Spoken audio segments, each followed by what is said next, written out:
तुम्हारे तथाकथित महात्माओं को तुम देखो, इनके भीतर तुम बुद्धि ना पाओगे।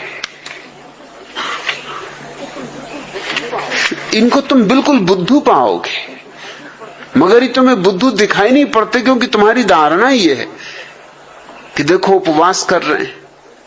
अब उपवास से बुद्धि का क्या संबंध? बुद्धिमान आदमी उपवास करेगा ही क्यों? जितनी जरूरत होगी उतना भोजन करेगा, न ज्यादा भोजन करेगा न कम भोजन करेगा। बुद्धिमान आदमी तो हमेशा समता से जिएगा। शरीर की जरूरत है उतना भोजन देगा, ज्यादा नहीं देगा क्योंकि ज्यादा शरीर पर बोझ होता है, कम भी नहीं देगा क्योंकि कम शरीर की हत्या करना है। बुद्धिमान व्यक्ति उतना देगा जितना आवश्यक हो, उतना सोएगा जितना आवश्यक है, उतना श्रम करेगा जितना आवश्यक है। ये तो बुद्धुओं के लक्षण है। या तो कम खाएंगे या ज्यादा खाएंगे, या तो कम सोएंगे या ज्यादा सोएंगे, या तो कम श्रम करेंगे या ज्यादा श्रम करेंगे, कभी मध्य में ना हो पाएंगे।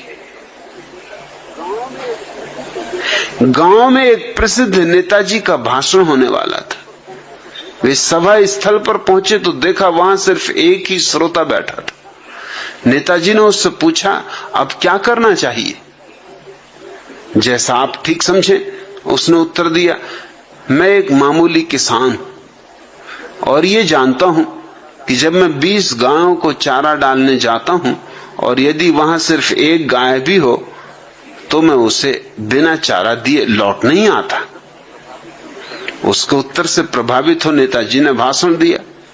1 घंटे बाद जब उनका धुआंधार भाषण समाप्त हुआ तो नेताजी ने ग्रामीण से पूछा, कहो भाई कैसा रहा?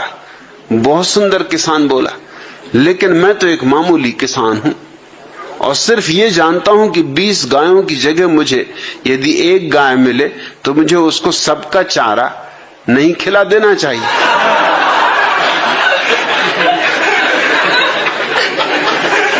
और आपने यही किया कि गाय तो एक और 20 गायों का चारा मुझ गरीब को खिला दिया।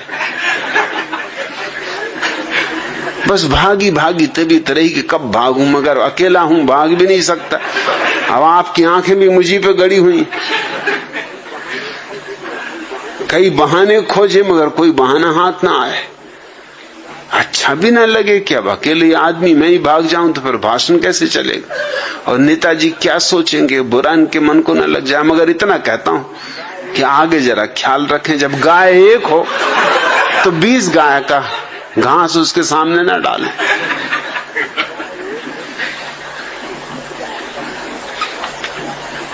एक साधारण किसान में भी ज्यादा बुद्धि होती तुम्हारे नेताओं से।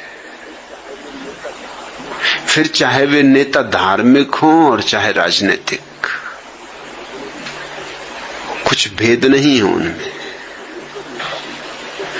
तुम उनको नेता ही किस लिए कहते? तुम्हारे नेता कहने के भी कारण बड़े अजीब होते। कोई चरखा चलाता है, हाथ की बनाई हुई खादी पहनता नेता हो गया। कोई उपवास करता है, 2-3 घंटे शीर्षासन करता है, महात्मा हो गया। इसमें बुद्धिमत्ता का कहीं भी कोई संबंध है? चरखा चलाने में कोई बहुत बुद्धिमत्ता की जरूरत है? थोड़ी बहुत पहले रही भी हो तो चरखा चलाते चलाते नष्ट हो जाएगी। चरखा चलाओगे, चरखा ही हो जाओगे। बस खोपड़ी में वही चरखा घूमता रहेगा। और कुछ तो और भी पहुंचे हुए तकली चला रहे हैं, बैठे बैठे तकली ही घुमाते रहते।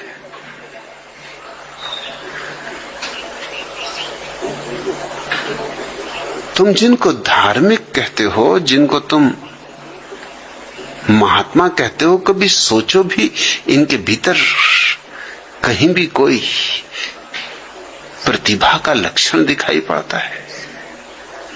कोई मेधा दिखाई पड़ती है। और अगर मेधा ही ना हो तो ब्रह्मचर्य नहीं है, ये समझ लेना। क्योंकि ब्रह्मचर्य का और क्या सबूत हो सकता है? सबसे बड़ा सबूत होगा प्रतिभा की अभिव्यक्ति, प्रतिभा के हजार हजार फूल खिल जाना,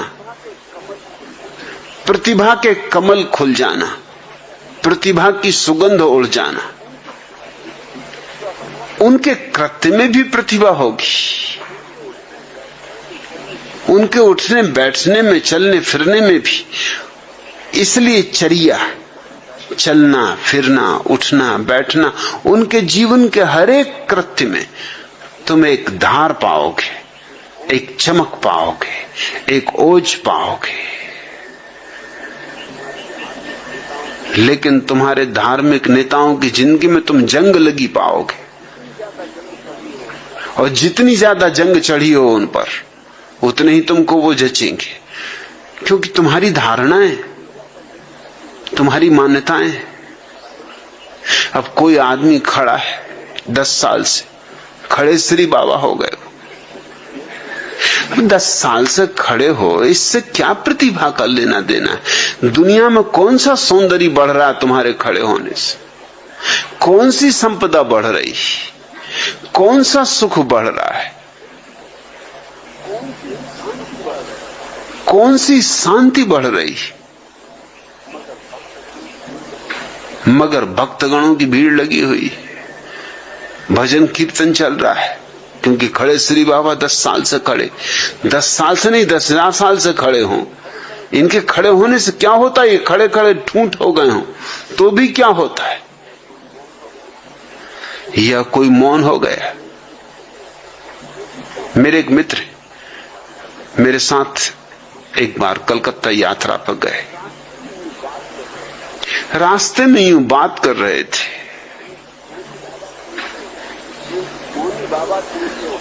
एक मौनी बाबा थे, उनके वो भक्त थे। मैंने उनसे पूछा कि मौनी बाबा में तुम्हें क्या खास बात दिखाई पड़ती? अरे उनका खास बात, आज 20 साल से मौन है।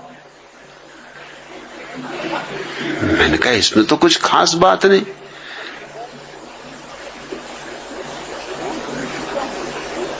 मौन होने से क्या होना है? मौन होने से उनकी प्रतिभा में क्या निखार आ गया है?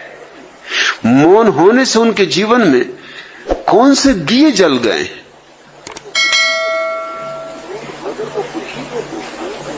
अगर वो बुद्धू थे 20 साल पहले, तो मौन होने से और बुद्धू हो गए होंगे। उन्होंने कहा, अरे आप भी कैसी बात करते? अगर वो बुद्धू होते तो इतने लोग उनको कैसे पूछते? कोई मैं अकेले ही पूछता हूं, कितने लोग पूछते? अब मैंने कहा ये दूसरी बात तुम उठा रहे हो। उन दूसरों से मैं पूछूंगा तो वो कहेंगे कि कितने लोग पूछते, उसमें तुम्हारी गिनती करेंगे। तो तुम दूसरों को देख के पूछ रहे हो। मैंने कहा तुम एक काम करो, मेरे साथ तुम कलकत्ता चल ही रहे हो, तुम 3 दिन मौन रह जाओ और मैं देखो तुम्हारी पूजा करवा दूंगा। उन्होंने कहा आप क्या कहते? मेरी कौन पूजा करेगा? मुझ में कुछ है ही नहीं। मैंने कहा तुम चुप तो रहो, 3 दिन चुप रहना। और पूरा भी नहीं कहता। रात जब सब चले जाएं दरवाजा बंद करके, तुम्हें जो भी मुझसे कहना हो कह लेना, क्योंकि दिन भर रुके रहोगे, घबरा जाओगे। दुकानदार आदमी हो, 24 घंटे बात करते हो, तो रात एकांत में तुम मुझसे बोलने की स्वतंत्रता रखना। मगर दिन में लाख कुछ हो जाए, अपने को बिल्कुल बांधे रखना, बोलने ही मत। कुछ अगर बोलने होगा तुम्हारे लिए तो मैं बोल दूंगा कि जैसी आपकी मर्जी।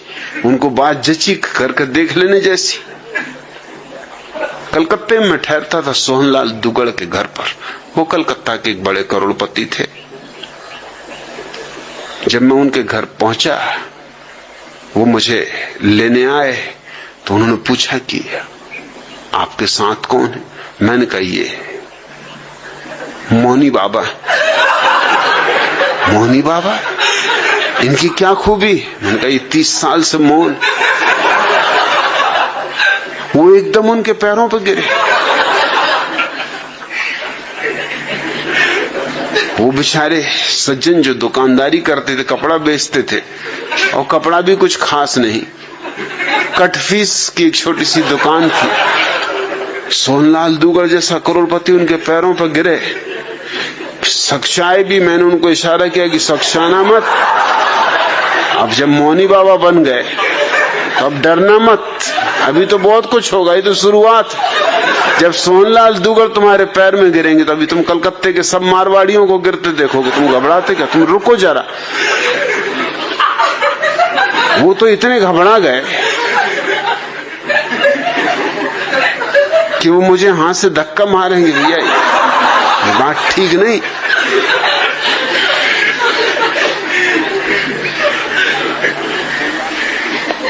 घर पहुंचे, सोहनलाल ने जल्दी से अपनी पत्नी को बुलाया कि मौनी बाबा। मोहल्ले के लोग इकट्ठे हुए कि मौनी बाबा है, 30 साल से मौन, और मौनी बाबा पे जो गुजर रही वो मैं जानू कि वो रात का वक्त देख रहा है कि कब रात आए कि अपने दिल की मुझसे कहें। जैसी रात आई, दरवाजा जल्दी से बंद करके मेरे पैरों पर गिर पड़े और कहा कि मुझे माफ करो, मुझे ये काम करना ही नहीं, मुझे जाने दो, मैं तो अभी भागे जाता हूं, रात को चुपचाप निकल जाऊंगा। ये क्या झंझट मेरे पीछे लगा थी? इतने इतने बड़े लोग जिनके घर मुझे अगर मिलने भी जाना होता तो कोई मिलने नहीं देता, चपरासी भीतर नहीं घुसने देता, और मेरे पैर पे गिरते तो मुझको बड़ा संकोच लगता है। और स्त्रियां, उनकी सुंदर से सुंदर स्त्रियां मेरे पैर छू रही, ये क्या करवा रहे हो आप? उनके मैं कुछ नहीं करवा रहा हूं, ये मैं तुमको बता रहा हूं कि कैसी कैसी बेवकूफियां इस देश में।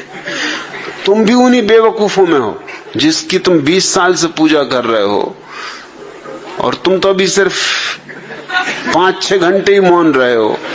ये चमत्कार, अभी तुम 3 दिन रुको तो अभी तुम देखना इलाज शुरू हो जाएंगे, बीमारियां ठीक होने लगेंगी। अरे उनका आप क्या कह रहे हैं? मुझ में कोई चमत्कार नहीं, कोई शक्ति नहीं। तुम, मैंने कहा फिक्र ही मत करो, सब आ जाएगा। मौन भर रहो और दिन भर रहो मौन, मगर दिन में बोलना मत, और मुझको धक्के वगैरह ही मत मानना, क्योंकि लोगों को शक पैदा हो जाएगा कि बात क्या है। तुम तो अपने आंखें बंद कर लिया, अगर बिल्कुल सहने के बाहर हो जाए, आंख बंद कर लिया, अपने भीतर ही भीतर नमोकार मंत्र पढ़ने लगे कि होने दो जो हो रहा। 3 दिन में तो उनकी डुंडी पिट गई, अखबारों में फोटो आ गए। रात को मुझे फोटो दिखाएं कि क्या करवा रहे हो।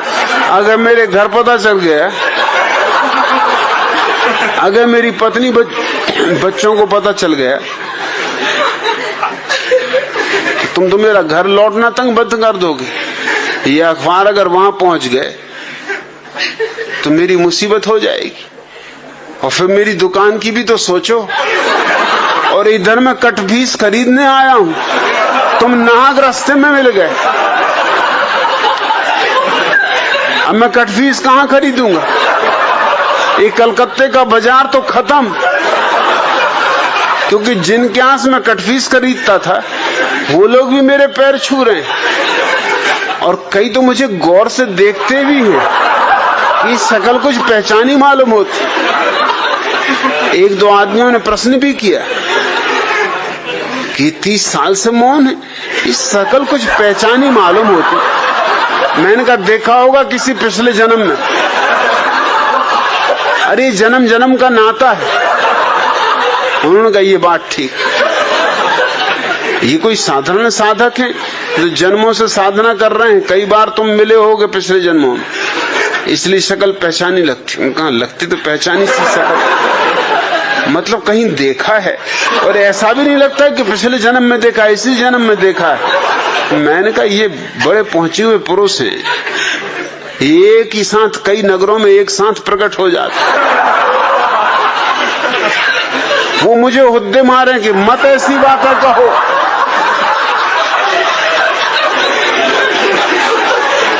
मेरी कमीज खींचे, मत कहो भैया ऐसी बातें मत कहो, ये बिल्कुल झूठ बातें, मगर लोग मान रहे हैं।